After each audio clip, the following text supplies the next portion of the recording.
হে জয় রঘুরানন্দন হে রাঘব রামে জয় রঘুরানন্দন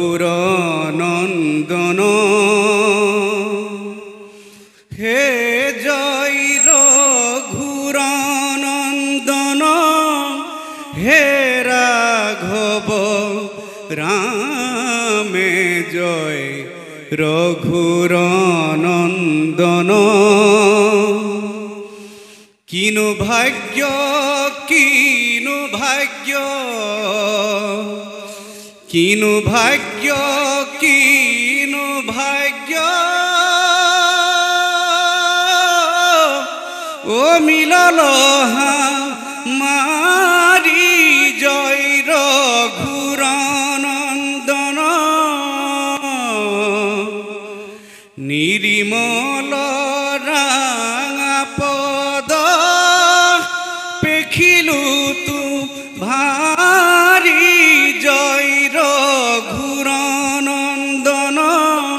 হে রাঘব রামে জয় রঘুরানন্দন।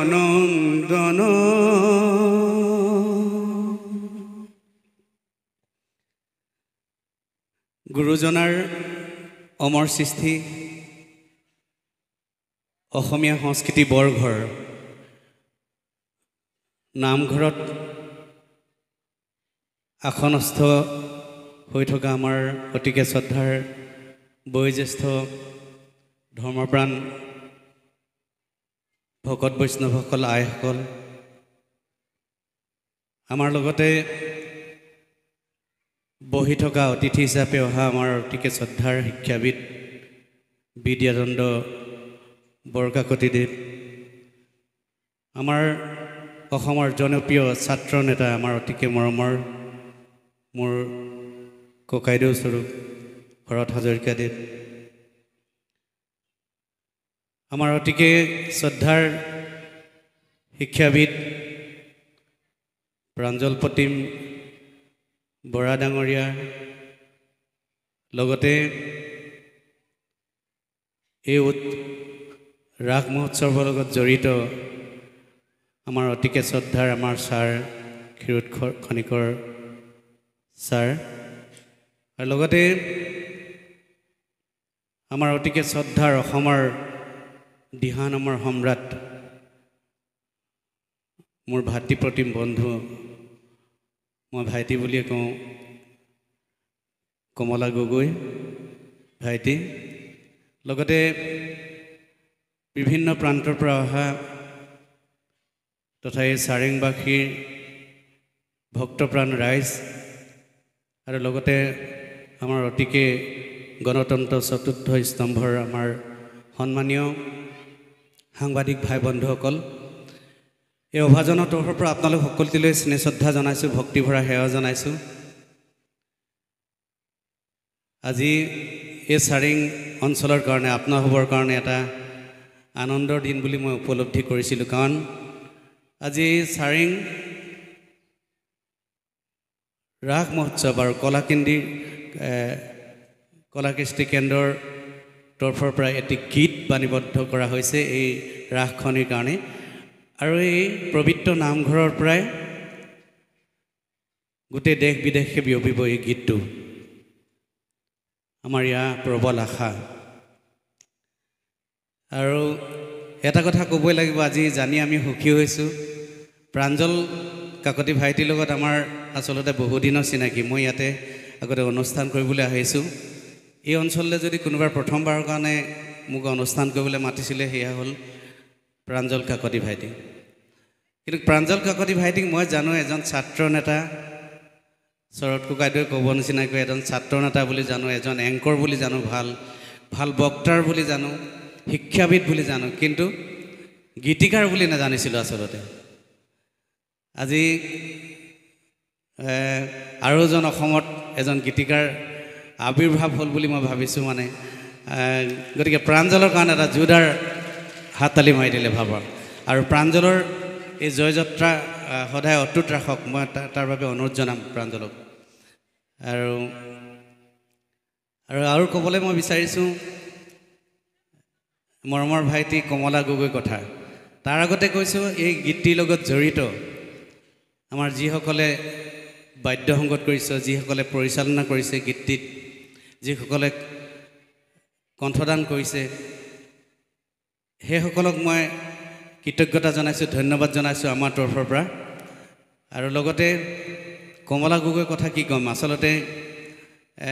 আমাৰ বুকুখন ডাঠ হৈ আহে। আমি যেতিয়া আপোনালোকে জানে আমি অসমৰ শদিয়াৰ পৰা ধুবুৰীলৈকে বা বিভিন্ন দেশে বিদেশে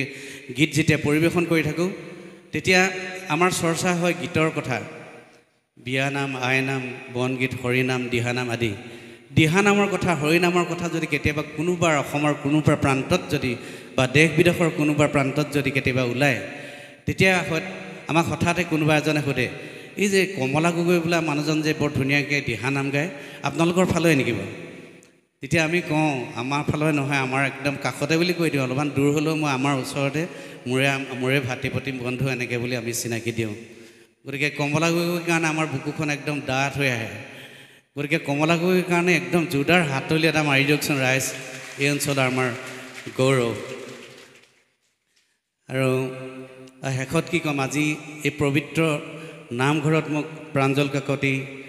আৰু আমাৰ ৰাস মহোৎসৱৰ এই কলাকৃষ্টি কেন্দ্ৰই মোক আপোনালোকৰ আশীৰ্বাদ ল'বলৈ অকণমান সুবিধা দিলে। আৰু এই এটা কথা মই সদায় কওঁ, আজি যে মই এনেকুৱা এটা অনুষ্ঠানত উপস্থিত হ'ব পাৰিছোঁ বা প্ৰাঞ্জলক সেই নেদেখাজনে মোক মাতিবলৈ পঠালে, ইয়াৰ সেই ভগৱন্তৰ কৃপা বুলি মই ভাবি লৈছোঁ। আপোনালোকে জানে মই একেবাৰে এখন দুখীয়া ঘৰত জন্ম, একেবাৰে ভিতৰুৱা এখন গাঁৱত জন্ম। হয়তো ইয়াত এনেকুৱা এজন মানুহ নাই যিটো দুখত মই জীৱন পাৰ কৰিছিলোঁ। মই ঘৰে ঘৰে ভিক্ষা মাগি ফুৰিছিলোঁ, মোৰ মাৰ লগত মই ঘৰে ঘৰে ভিক্ষা মাগি ফুৰিছিলোঁ। আৰু যেতিয়াৰ পৰা মই হালৰ মুঠি ধৰিব পৰা হ'লোঁ, তেতিয়াৰ পৰা মই বেলেগৰ ঘৰত হালোৱা থাকি থাকি মই ডাঙৰ হৈছিলোঁ। আৰু এইটো পৰ্যায় পাম বুলি মই সেই সময়ত কেতিয়াও ভবা নাছিল। কিন্তু মোৰ আই, যিজনী মোৰ আইৰ লগত মই ঘৰে ঘৰে ভিক্ষা মাগি ফুৰিছিলোঁ, সেইজনী আয়ে কিন্তু এদিন কৈছিলে, তই কেতিয়াও হতাশ নহ'বি, আমি দুখীয়াহে, এতিয়া ভাতৰহে দুখীয়া, তইতো গান গাব পৰা, তই ভকতসকলৰ পৰা আশীৰ্বাদ ল'বি, ভগৱানৰ পৰা আশীৰ্বাদ ল'বি। ভকতৰ বেছি গুৰুত্ব দিছিলে মোৰ আয়ে। গাঁৱৰ মানুহ, ঘৰে ঘৰে ধান বিচাৰি ফুৰা মানুহ, আয়ে কৈছিলে তই ভকতসকলৰ আশীৰ্বাদ ল'বি, তেতিয়া তই বহুত দূৰলৈ আগবাঢ়ি যাবি। আৰু সেই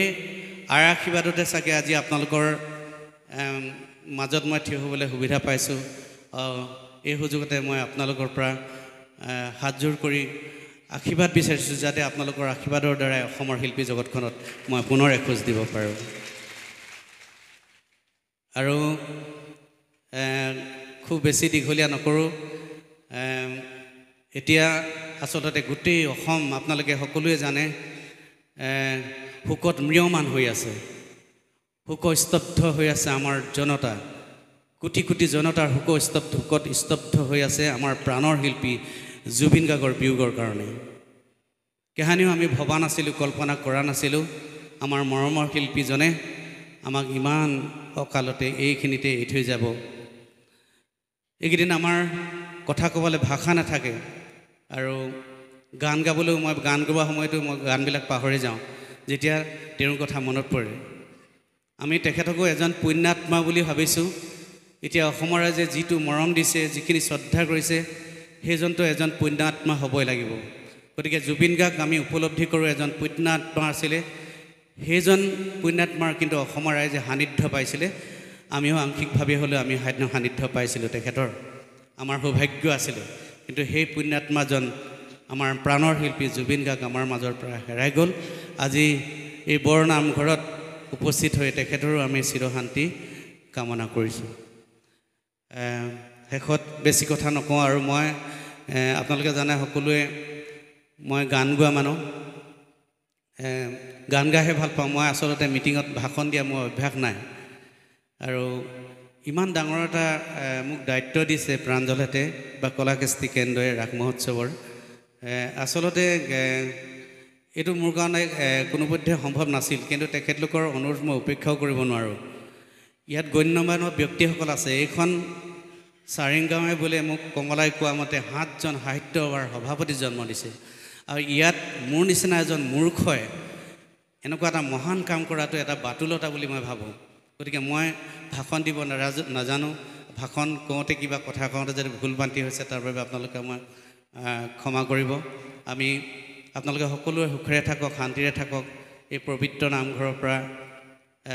ময়ো আশীৰ্বাদ বিচাৰিছোঁ আপোনালোকেও ভগৱন্তই কুশলে ৰাখক আৰু এই গীতটিৰ লগত জড়িত সকলো কলাকুশলীয়ে যাতে আগবাঢ়ি যাব পাৰে তেওঁলোকৰ জয়যাত্ৰা অক্ষুণ্ণ ৰাখিব পাৰে কমলা গগৈ তেওঁৰ জয়যাত্ৰা অক্ষুণ্ণ ৰাখিছেই আৰু ৰাখক ভগৱন্তই তেওঁ শক্তি দিয়ক তাৰে কামনা কৰি মই মোৰ এতিয়া আমাৰ উন্মোচনী কামটো আগবঢ়াইছোঁ আৰু উন্মোচনী গীতটো আপোনালোকে সকলোৱে জানিছে আমাৰ অতিকে মৰমৰ এই ভাইটিটোৰ পেজৰ পৰাই দিছে অনুপম পিটনৰ পৰা দিছেনে সুমিত শইকীয়াৰ পেজটোৰ পৰা দিছে গতিকে সকলোৱে সংগ্ৰহ কৰিব গীতটোৱে যাতে আমাৰ এই নামঘৰ প্ৰায় গোটেই পৃথিৱী অতিক্ৰম কৰে তাৰে আমি আশা কৰিছোঁ গতিকে সকলোকে ভগৱন্তৰ ওচৰত প্ৰাৰ্থনা যাইছোঁ হৰি ৰাম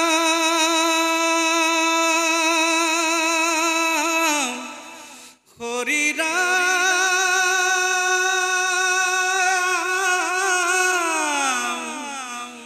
হৰি হৰি হৰি ৰাম ৰাম ৰাম কৃষ্ণ কৃষ্ণ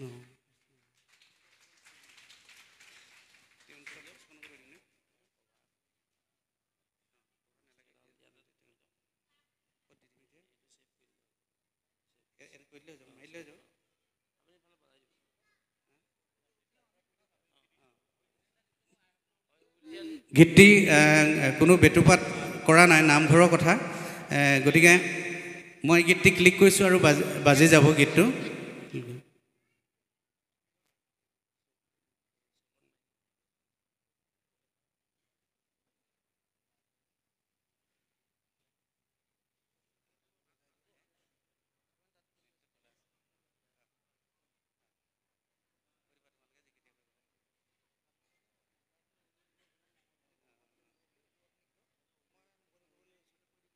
গীতটিৰ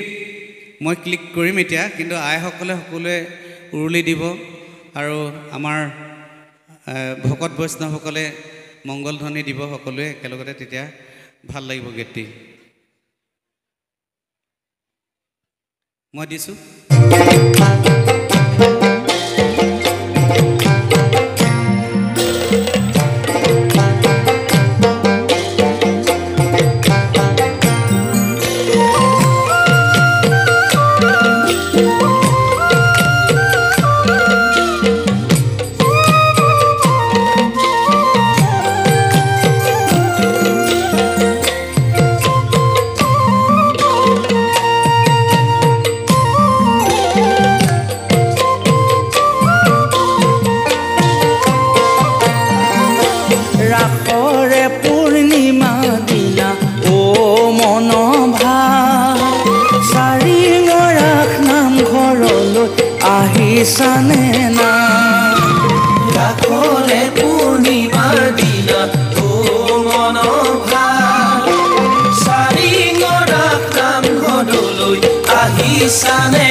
যদি অহানা আহিবা মনাই এই স্থানে কলিৰ বৃন্দাবন দেখা পায় ও কলিৰ বৃন্দাবনখনি দেখিবা মনা ৰাখৰে পূৰ্ণিমাৰ দিনা ও মনোভাৱ চাৰিঙৰা নামঘৰলৈ আহিছানে নাই ও চাৰিঙৰা নামঘৰলৈ আহিছানে নাই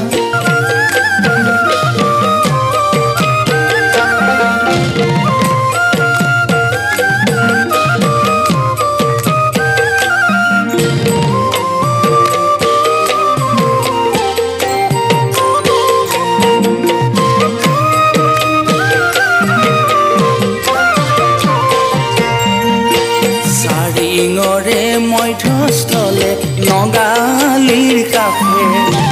সোমাই আহিবা মনাই বাট চৰাৰ তলে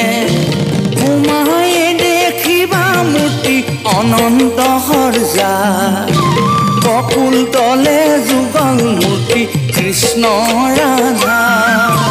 ভক্তি ভাৱ সেৱা তাতে লৈ চলি যাবা তুমি মনাই নাম গৃহলৈ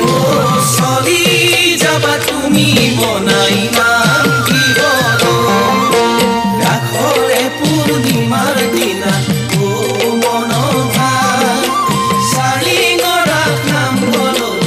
আহিছানে নাই যদি অহা নাই আহিবা মনা এই স্থানে কলি বৃন্দাবন দেখা পায় কলিৰ বৃন্দাবন কলি দেখিবা মনা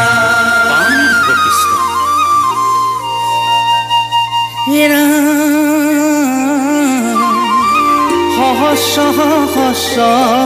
ভক্ত সহস্ৰবন্তী কৃষ্ণদেৱ পুৱাই চোৱা নাম গৃহ বৈকুণ্ঠ নগৰী ধূপ চাকি দিয়া সেৱা ভাগি লোৱা ভক্তি প্ৰেমৰ সাগৰতে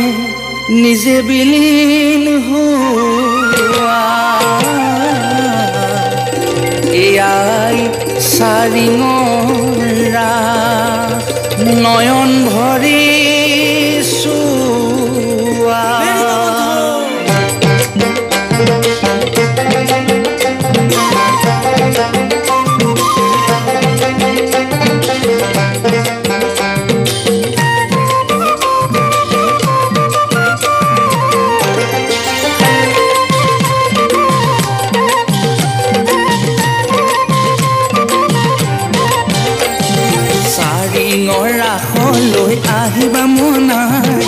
আহিবা মনাই ভক্তিৰ সৰ্বৰখুণত তিতিবা সদায় পুৱাতে আহিবা আৰু নাযাবা ঘূৰি কলিৰ বৃন্দাবন চাবা সন্ধিয়া আহি চাৰিঙলৈ আহিবা মনাই ভক্তিৰ সৰ্বৰখুণত তিতিবা সদায় পুৱাতে আহিবা আৰু নাযাবা ঘূৰি কলিৰ বৃন্দাবন চাবা সন্ধিয়া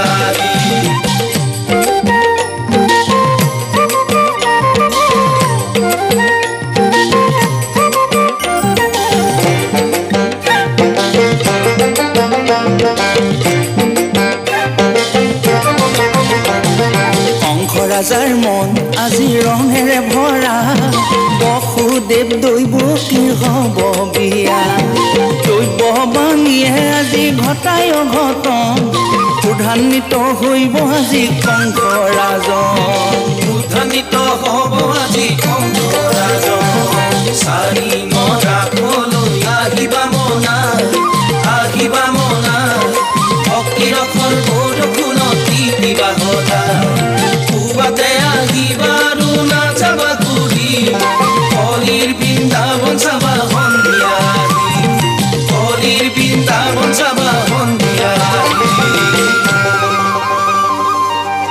কৃষ্ণ জন্ম হব কাৰাগাৰে কৃষ্ণ কংসৰ শংকা বাঢ়ে ধীৰে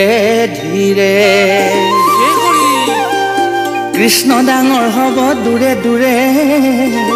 লীলা কৰি জখুৱাই বুকুৰ পৰশতে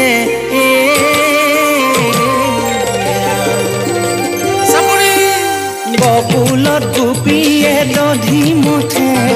কলিয়া কানায়ে আমনি কৰে বৃন্দাবনত গোপী হবৰ বহিব মেলা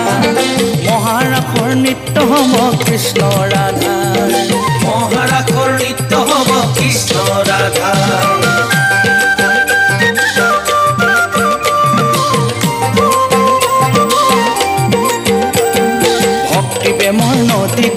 তৃপ্ত হইব মন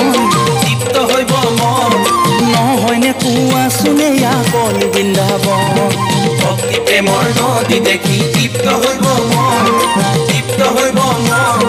নহয়নে কোৱাচোনে কলি বৃন্দাবন নহয়নে কোৱাচোনে কলি বৃন্দাবন নহয়নে কোৱাচোনে কলি বৃন্দাবন নহয়নে কোৱাচোনে কলি বৃন্দাবন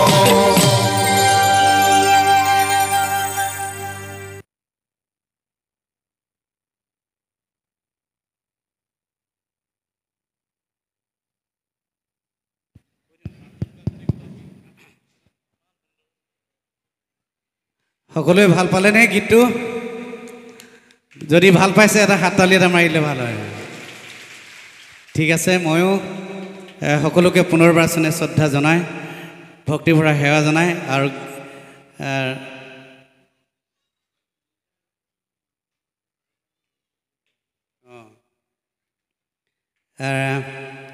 সকলোকে চেনে শ্ৰদ্ধা জনাইছোঁ ভক্তি ভৰা সেৱা জনাইছোঁ কিন্তু আৰু এটা কথা ইয়াতে থাকি গৈছে গীতটো কিন্তু আমাৰ এজন প্ৰচাৰ কৰোঁতা মানুহ আছে ভাল মানুহ এজন মোৰ ভাইটিয়ে হয় আমাৰ শ্ৰীমন্ত মাধৱ দত্ত তেওঁৰ যাতে প্ৰচাৰৰ ক্ষেত্ৰত বহুত আগবাঢ়ে এই গীতটো যাতে তেখেতে যেনে বাকীবিলাক লৈ যায় এই গীতটোকো যাতে আগবঢ়াই লৈ যায় তাৰে আমি আশা কৰিছোঁ গতিকে তেওঁৰ কাৰণে এটা শ্ৰীমন্ত মাধৱৰ কাৰণে এটা জোৰদাৰ হাততালি এটা দিলে ভাল হ'ব একেলগতে আৰু একা বিৰাট ধুনীয়াকৈ পোনে যেতিয়া আহিছোঁ এইখন গাঁৱলৈ একা বিৰাট ধুনীয়াকৈ তেওঁক মোক চাহ খুৱাই আপ্যায়ন কৰিলে আমিও কৃতজ্ঞতা জনাইছোঁ ধন্যবাদ জনাইছোঁ আৰু গীতটি আনুষ্ঠানিকভাৱে উন্মোচন কৰা হ'ল বুলি ঘোষণা কৰিলোঁ ধন্যবাদ